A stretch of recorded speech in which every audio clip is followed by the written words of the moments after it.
সকলোকে নমস্কাৰ জনাই আজি এটা বিশেষ আলোচনা কৰিব বিচাৰিছোঁ। আপোনালোকে গমে পায় যে ৰাজ্য চৰকাৰে যিবোৰ টেট অনুষ্ঠিত কৰে সেই টেটত জেনেৰেল কাষ্টৰ বাবে 90 নম্বৰ আৰু আদাৰ কাষ্টৰ বাবে 83 নম্বৰ লাভ কৰিলে টেট উত্তীৰ্ণ হয়। কিন্তু এই ক্ষেত্ৰত চিটেটৰ ক্ষেত্ৰত আপোনালোকে জানে যে চিটেটৰ যিসকল প্ৰাৰ্থীয়ে 82 নম্বৰ লাভ কৰে তেখেতলোকক পাছ বুলি গণ্য কৰা হয়।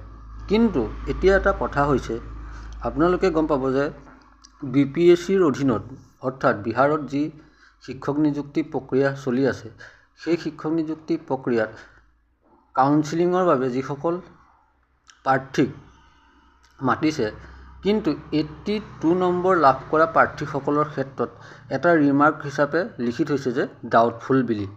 আৰু পৰৱৰ্তী সময়ত যিসকল 82 লাভ কৰা প্ৰাৰ্থীয়ে যদি আদালতৰ মজিয়াত থিয় হয় বা যদি সেই সম্পৰ্কত ৰায়দান আহে, কিন্তু প্ৰত্যেক ৰাজ্যতে ইয়াৰ প্ৰভাৱ পৰিব বুলি অনুমান কৰিব পাৰি।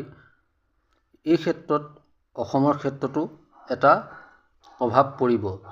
এতিয়া কথাটো হ'ল 82 নম্বৰ লাভ কৰা সকলে বিগত যিবোৰ নিযুক্তি প্ৰক্ৰিয়া হৈছিলে তেখেতলোকে নিযুক্তি পাবলৈ সক্ষম হৈছিলে। পৰৱৰ্তী সময়ত 82 লাভ কৰা প্ৰাৰ্থীসকলৰ বাবে এটা সমস্যা আহিব পাৰে। ইয়াকে কৈ মই ধন্যবাদ জনাই আপোনালোকৰ পৰা বিদায় লৈছোঁ।